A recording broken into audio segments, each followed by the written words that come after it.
Okay, we're back in the Chofetz Chaim, a lesson a day, and this is just a compilation of teachings from Rabbi Yisrael Meir Kagan's two books, Sefer Chofetz Chaim and Sefer Shmirat HaLashon. So this section is called Obvious Intent, and this is day 13.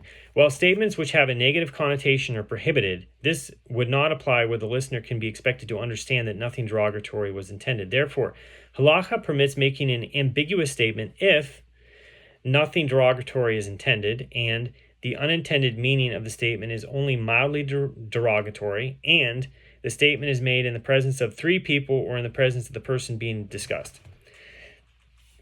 As an illustration, the early commentators offer the statement, quote, "In that house, something is always cooking on the stove." This could mean that this family's door is always open to guests, or it could mean that the family is overindulgent. If the statement were to be made in the presence of three, one can safely assume that it would eventually become known to the family of whom it was said. Such being the case, the listeners would assume that the speaker intended it as a compliment. It would also be permissible to make such a statement in the presence of the family of whom it was said, since it would be obvious to all that there was no derogatory intent.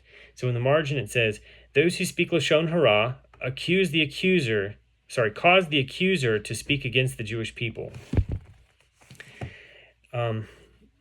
This other section here, where it's called Sefer Shmirat HaLashon, the title was Awakening the Accuser.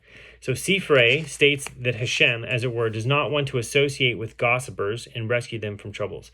The Zohar states in Parshat Shalach, Rabbi Shimon said, Of everything is the Holy One, blessed be He, forgiving except for Lashon Hara. The reason for this is perfectly clear.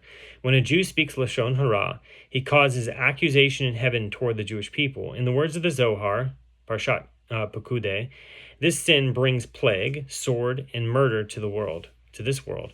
Woe to those who awaken this evil force, who do not guard their tongues and pay no heed to this. They do not realize that the ways of heaven are reflective of the ways of this world, both for good and for bad. Through evil talk, Satan is aroused to voice an accusation against the entire world.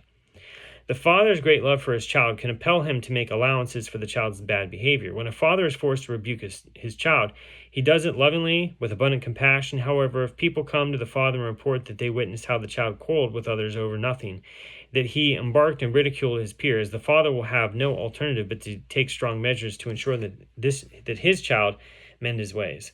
Hashem loves the Jewish people with a deep, unfathomable love. In the words of the prophet, quote, "Is Ephraim my most precious son or a delightful child, that whenever I speak of him, I remember him more and more. Therefore my inner self yearns for him. I will surely take pity on him." Jeremiah 31, verses 19 to 20. Of course, Hashem is well aware of all that transpires both in public and in private, as it is written, "Can a man hide in a hidden place so that I will not see him, says Hashem."